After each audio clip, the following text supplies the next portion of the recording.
1. Copper Creek Wolf Pack, updates on Pitkin County's controversial wolf reintroduction. 2. Colorado Wolf Pack controversy, why the Copper Creek Pack won't be removed.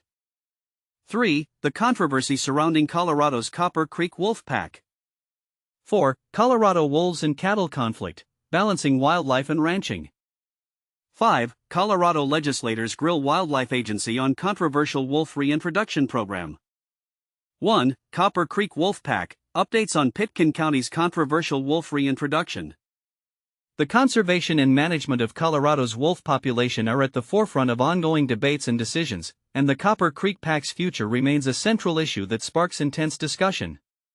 The recent special meeting of the Colorado Parks and Wildlife (CPW) Commission has brought these issues into sharp focus, revealing the complexities and conflicting interests involved in reintroducing and controlling wolves in the state.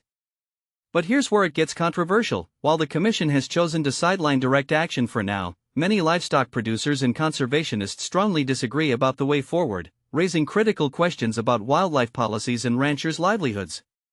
Recently, during a specially convened online session that lasted around 2 hours starting mid-afternoon, the CPW Commission clarified its stance on the Copper Creek Pack, highlighting that it would not, at this stage, instruct the agency to pursue any specific measures regarding the wolves.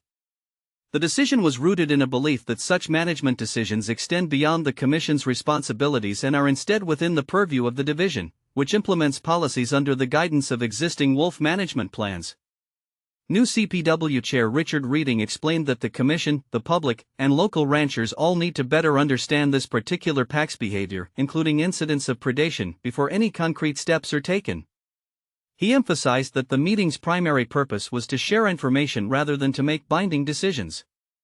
He also pointed out that the Wolf Management Plan, approved 2 years ago, clearly assigns the division, CPW staff, the task of making removal or relocation decisions, citing the plan's language that specifies such authority largely rests with the division, which is better equipped with on-the-ground knowledge. Although no final verdict was reached about the Copper Creek Pack's future, the CPW's wildlife managers provided detailed updates. They discussed ongoing monitoring, recent depredations, and the broader issues surrounding the wolf reintroduction program, especially how to balance wolf conservation with ranchers' concerns. To understand how this pack emerged, it's helpful to revisit some history. The Copper Creek Pack was first identified in June 2024, when biologists confirmed they saw a wolf pup at a den in Grand County, a significant milestone since this was Colorado's first confirmed wolf reproduction following the reintroduction efforts that began in December 2023. The pack originally consisted of 2 adult wolves, translocated from Oregon, and 5 pups. Early footage captured by residents showed the pups playing along a dirt road, marking the first visual confirmation of the pack's activity. Trouble escalated by August, when CPW announced plans to capture the entire pack due to multiple livestock depredation reports and outcome livestock producers had long sought. In September, CPW successfully captured 6 members, relocating them into a secure facility for ongoing monitoring. Unfortunately, the adult male was found in poor health and shortly after died. Subsequent investigations revealed he had been shot illegally, prompting a federal probe into this illegal act. Meanwhile, the 5th pup was never recovered, leaving uncertainties about the pack's complete composition. In response, ranchers in the area submitted a petition in late September, demanding measures before further wolf releases, including re-adding the Copper Creek Pack. The CPW, however, rejected this petition in December, affirming that the concerns had already been addressed under existing policies. The Commission overwhelmingly voted against halting wolf reintroduction efforts in January, allowing CPW to proceed with releasing new wolves, including 15 brought from British Columbia into Colorado's mountain regions. The challenges faced by local livestock producers are substantial. In 2024, ranchers in Grand County faced ongoing threats from the pack, with some describing the situation as discouraging and stressful. Middle Park Stock Growers Association President Tim Richard expressed a deep sense of frustration and concern for fellow ranchers in Pitkin County, emphasizing the importance of cooperation and resilience in the face of such natural conflicts. At the same time, the wolf pack's composition evolved. Originally, the pack included a female, 3 young males, and a female pup. By February, a male wolf translocated from British Columbia joined them. Subsequent lethal measures included the death of a wolf involved in multiple livestock attacks, even after the implementation of non-lethal deterrence methods. This raised questions about the effectiveness of such measures, especially when wolves are captured and then released, an approach some critics believe only shifts problems elsewhere, as the translocation policy explicitly discourages this practice. CPW leadership, including Director Jeff Davis, defended their management decisions, emphasizing flexibility and the complex realities of wildlife conservation. For example, removing a wolf during denning season or when the pack is establishing itself could be more harmful than helpful, and might violate the broader goals of wolf recovery and federal regulations. Despite ongoing monitoring, the exact number of pups remaining in the den remains uncertain, as CPW continues to observe several sites. The debate over lethal versus non-lethal management continues to intensify. Commissioners have acknowledged the emotional difficulty involved in killing wolves but emphasize that ultimate decisions aim to protect both ecological balance and ranchers' livelihoods. Recent incidents, such as cattle chased by wolves near cattle guards, illustrate the ongoing conflict and the critical need for effective, balanced strategies. CPW officials and stakeholders regularly reiterate their commitment to ongoing learning and adaptation, recognizing that managing wolves is a complex, evolving challenge requiring patience, cooperation, and sometimes difficult choices. The overarching question remains: how do we preserve Colorado's wolf populations while ensuring the safety and economic stability of the ranching community? And as new packs emerge and old ones are relocated or removed, the debate over the best path forward continues to ignite passion and differing opinions. What do you believe is the most effective approach for managing wolf reintroduction in Colorado: strict control or letting nature take its course? Share your thoughts below, and join the conversation about this critical and controversial topic.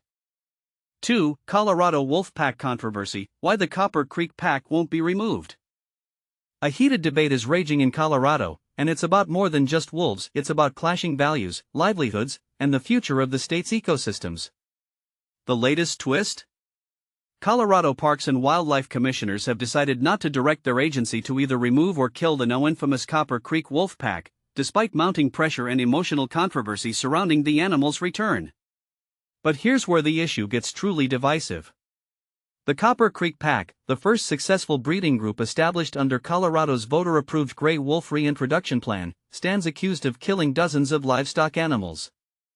Initially, these wolves struck in Grand County last year, only to be later captured and moved to Pitkin County in 2025, where the problems continued. The situation escalated when state agents lethally removed one of the wolves, known as Wolf 2405, after it was found repeatedly preying on cattle, marking the first enforcement of Colorado's new policy for dealing with so-called chronic depredation.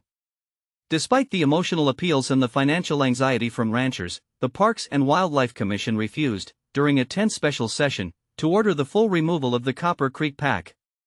Two commissioners did try to push the decision forward at their June 11 meeting, only to have their motion ruled out of order and withdrawn on procedural grounds. Instead, the panel called a special 2-hour meeting to gather more input from wildlife officials and ultimately chose not to force the agency's hand. Here's the part most people overlook. Vice Chair Jay Touchton, a conservationist, argued that commissioners shouldn't get involved in what he called retail-level decisions about individual animal management. He noted that other dangerous wildlife incidents, like a moose injuring a person or a mountain lion killing livestock, are routinely left to the agency's discretion. How is this different? He challenged colleagues. Should commissioners draw the line differently just because the animals are wolves? This entire saga is rooted in a controversial 2020 ballot measure, narrowly passed by Colorado voters, which ordered the state to restore the gray wolf population for ecological reasons. The plan required releasing 10 to 15 wolves every year for up to 5 years, starting in 2023. But backlash was swift, especially from ranchers who unsuccessfully pushed for the program's suspension after its first year. As it stands, 25 wolves have been brought in from Oregon and British Columbia across 2 winters. Unfortunately, at least 8 have already died, which has caused the state's wolf population to dip below a critical threshold. The agency has promised to review its process for relocating wolves, but won't act until the federal authorities finish investigating the cause of these deaths. And this is where tensions soar. Several powerful rural lawmakers, even from the Democratic Party, have started to pressure the agency to halt the program for now, fearing escalating conflict and more livestock losses. What's more, with the Copper Creek pack consisting of the breeding pair, 3 yearlings, and some new pups, recent attacks on 3 local ranches have only fueled the fire. When state wildlife agents killed wolf 2,405 and deployed measures like range riders, guards who watch over the herds, attacks subsided. But, as CPW's Northwest manager Garrett Watson highlighted, managing wolves and cattle on the huge, sprawling pastures in summer remains a logistical nightmare. Matt Yamashita, another CPW manager, painted a daunting picture. We're not just looking after a small field anymore, it's tens of thousands of acres. Monitoring every animal, all the time, is simply impossible. And Carbondale rancher and Commissioner Ty Jacober argued that taking no action against the pack, despite repeated damages, doesn't seem fair to those whose livelihoods are at stake. He shared that, after just one night without range riders, a cattle herd scattered across the valley, a sign that this problem isn't going away easy. Here's a question for you: should wildlife agencies prioritize the restoration of endangered species at the cost of ranchers' well-being? Or should the line be drawn when human livelihoods and property are at risk?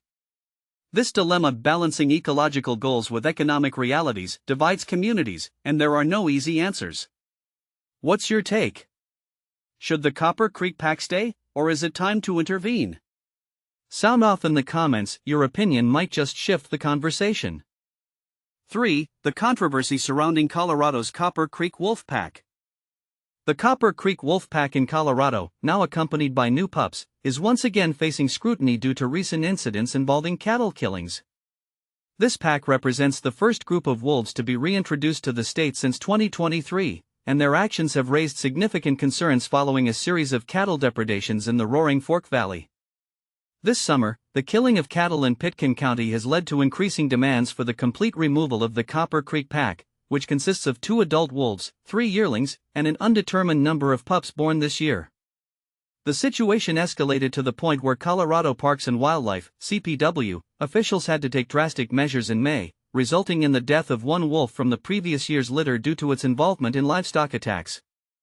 The ongoing controversy surrounding the pack prompted a special meeting of the Colorado Parks and Wildlife Commission, where commissioners questioned CPW officials about their strategy for managing the pack.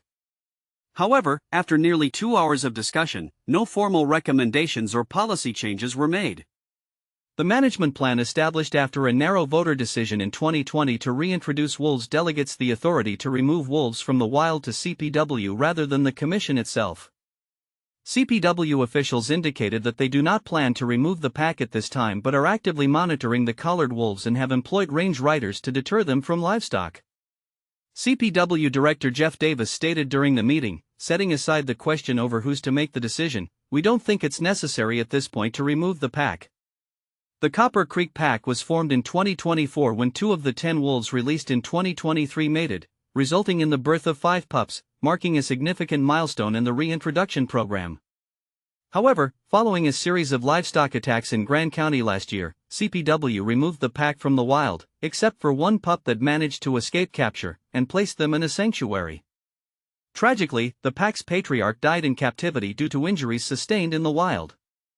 In January, CPW re-released the mother wolf and 4 pups into the central mountains of Colorado, alongside 15 wolves captured from Canada. An adult male from Canada later joined the pack and mated with the female, leading to the birth of new pups in April, although the exact number remains unknown. In May, CPW took the controversial step of shooting one of the yearlings after it was linked to the deaths of 3 cattle and injuries to 3 others across multiple ranches in Pitkin County. Since that incident, while there have been reports of cattle being killed and injured, no further incidents have been definitively connected to the pack, according to Matt Yamashita, CPW's area wildlife manager. He noted that investigating depredations becomes more challenging in the summer months when cattle are dispersed over vast grazing areas. Davis acknowledged the ongoing conflict between cattle and wolves in the region, with ranchers near the pack reporting livestock losses they attribute to wolf activity. One rancher recounted how a wolf disrupted his grazing herds, forcing him to spend the weekend rounding them up.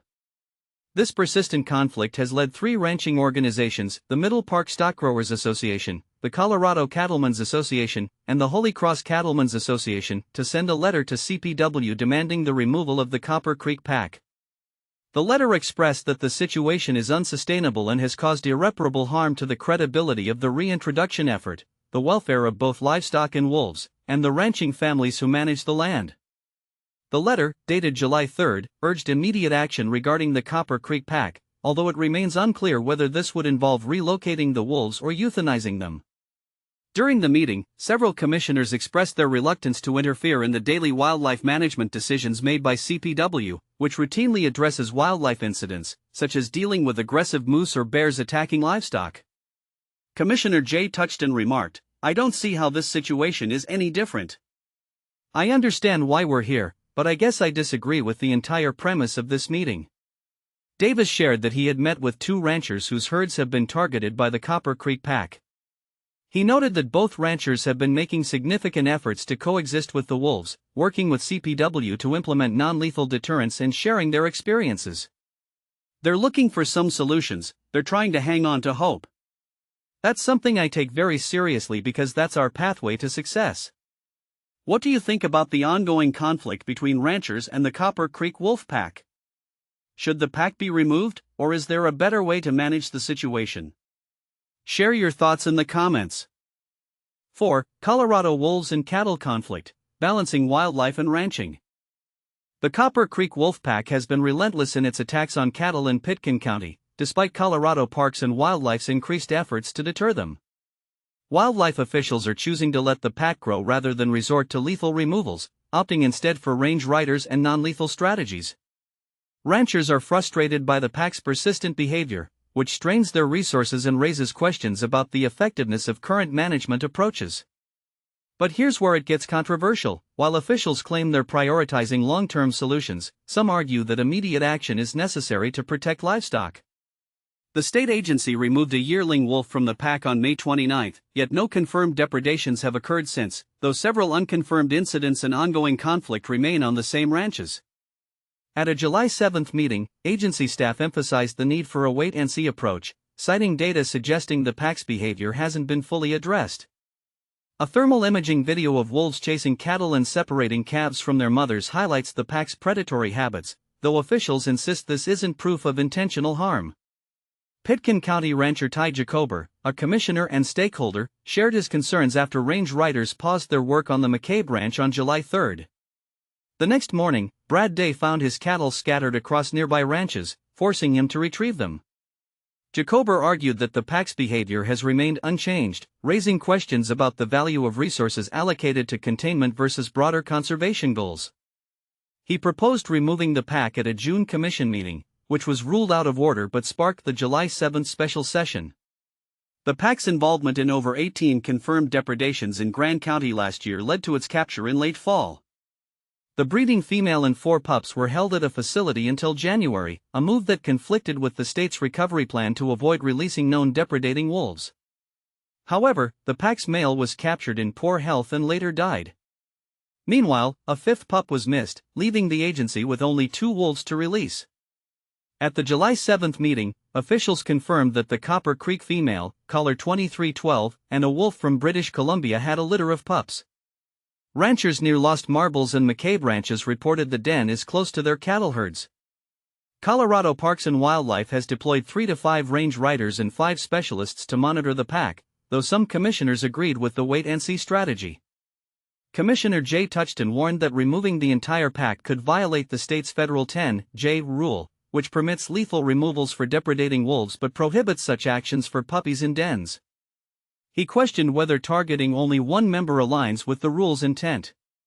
Commissioner Jack Murphy praised the agency's balanced approach, advocating for non-lethal solutions and emphasizing that change is always difficult. He acknowledged the ranchers' struggles but stressed that patience is key to restoring ecological balance. This situation underscores a broader debate: should conservation efforts prioritize immediate action or long-term coexistence? As the pack's presence continues to challenge ranchers and wildlife officials alike, the answer remains elusive, leaving room for discussion and compromise. 5. Colorado legislators grill wildlife agency on controversial wolf reintroduction program. In a heated discussion, Colorado lawmakers are raising critical questions about the state's wolf reintroduction program, highlighting the complexities and controversies surrounding wildlife management. Colorado Parks and Wildlife Director Jeff Davis found himself defending the agency's approach amid scrutiny from both legislators and agricultural stakeholders. The program, which was initially projected to cost around $800,000 annually, has seen its expenses soar to over $3 million, prompting serious concerns about the sustainability of funding for future initiatives. This dramatic increase in costs has led some lawmakers to express fears that the future of Colorado's wolf recovery efforts may be jeopardized. During a recent Water Resources and Agriculture Review Committee hearing on June 30, legislators bombarded Davis with pointed inquiries about various contentious aspects of the wolf reintroduction initiative. Key questions included: who made the decision to re-release the Copper Creek wolf pack? Was there any influence from Governor Jared Polis and First Gentleman Marlon Reese on the management of wolves, particularly regarding the relocation of the Copper Creek pack? Is there a possibility of pausing the state's wolf releases? What accounts for the significant budget overruns in the wolf program? The hearing featured a diverse panel, including county commissioners from areas where wolves are present, representatives from livestock organizations, and staff from both Colorado Parks and Wildlife and the Colorado Department of Agriculture. A special meeting of the Colorado Parks and Wildlife Commission is scheduled for July 7 at 12:30 p.m. to specifically address the future of the Copper Creek pack. This meeting follows a contentious regular commission meeting last month that focused on the pack's management. While public comments will not be accepted, the meeting will be available for viewing via livestream. The decision to re-release the Copper Creek pack in Pitkin County has come under fire from Republican Senator Mark Catlin and Democratic Senator Dylan Roberts, who represent West Slope counties where wolves have been released. They questioned Davis about his deviation from the state's recovery plan, which explicitly states that known depredating wolves should not be relocated. Last year, the agency captured wolves from the Copper Creek pack after they were implicated in multiple livestock depredations in Grand County. Despite this, the pack was re-released in Pitkin County, leading to similar issues this year. Grand County reported 18 confirmed wolf depredations last year, with many attributed to the Copper Creek pack. In contrast, after the pack's removal, Grand County has not seen any confirmed depredations this year. However, Pitkin County has recorded 7 confirmed depredations by the Copper Creek pack, prompting Colorado Parks and Wildlife to lethally remove a yearling male from the pack on May 29. Davis acknowledged that the decisions regarding the Copper Creek pack were ultimately his responsibility. He stated, "That decision on Copper Creek was mine and mine alone. I take full responsibility and I question that decision every day. It's also one that I said at the time we will not repeat. In my opinion, we are back on track on the plan." He emphasized that the Copper Creek pack was the first breeding pack from the reintroduced wolves, which he believed was crucial for the state's wolf restoration efforts. Davis also met with ranchers from the Lost Marbles and McCabe ranches, who expressed their concerns about the safety of their livestock. He assured them that range riders from Colorado Parks and Wildlife would continue to monitor the Copper Creek pack. When asked whether the private landowner who hosted the Copper Creek pack was aware of the pack's history of depredation, Davis indicated that they were informed. However, ranchers have claimed that the pack was re-released near their properties, a point that remains unconfirmed by the state wildlife agency. In a letter sent to the Parks and Wildlife Commission, several agricultural organizations, including the Colorado Cattlemen's Association, expressed their concerns about Davis's decisions, claiming he violated an agreement with a Grand County landowner regarding the trapping and re-release of the wolves. The influence of Governor Polis and First Gentleman Reese on wolf recovery decisions has also been a topic of debate. Senator Roberts mentioned that he has heard from producers that decisions regarding wolf management may have been swayed by higher authorities. This has led to a growing divide between urban and rural communities in Colorado regarding wolf management. Ranchers have accused Polis and Reese of directing Davis to make decisions that would minimize the accountability of wolves in livestock depredations. Although the governor's office has denied these claims, some ranchers believe that the administration's agenda prioritizes increasing the wolf population at all costs. Perry Will, a Garfield County commissioner and former state senator, criticized the political influence over scientific decisions, stating that it has led to mismanagement of the wolf recovery program. He asserted that the program has failed on multiple fronts and has been derailed by political motivations. During the hearing, Roberts posed several questions to Davis regarding the influence of litigation risks from pro-wolf groups on decision-making. Davis responded that while legal risks are considered, they do not disproportionately influence their management strategies. As for the future of the wolf reintroduction program, Davis expressed uncertainty about whether there would be further deviations from the recovery plan. He indicated that the agency aims to release more wolves this winter, pending an agreement with British Columbia to capture additional wolves for relocation. However, he acknowledged that each release becomes increasingly complex due to transparency and safety concerns. Democratic Representative Julie McCluskey echoed the sentiments of many legislators and agricultural representatives, advocating for a pause in the third wolf release this winter until Colorado Parks and Wildlife can fully implement its plan to address conflicts between wolves and livestock. She argued that taking time to ensure robust implementation of the plan is essential for the success of the reintroduction efforts. Roberts expressed his astonishment at the budget overruns of the wolf recovery program, which was initially estimated to cost $800,000 annually.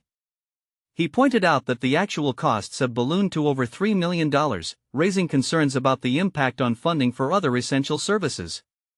He warned that if the trend continues, the costs could escalate to $10 million in the coming years. Davis acknowledged that the initial cost estimates were speculative and that various factors contributed to the discrepancies between projected and actual expenses. He highlighted that Colorado's compensation plan for livestock losses due to wolf depredation is one of the most comprehensive in the western United States, although he admitted it may not be perfect. In conclusion, the ongoing debate surrounding Colorado's wolf reintroduction program raises significant questions about wildlife management, budgetary constraints, and the balance between conservation efforts and agricultural interests. As the situation evolves, it remains crucial for stakeholders to engage in open dialogue to address these pressing issues. What are your thoughts on the management of the wolf population in Colorado? Do you believe the current approach is effective, or do you think changes are necessary? Share your opinions in the comments.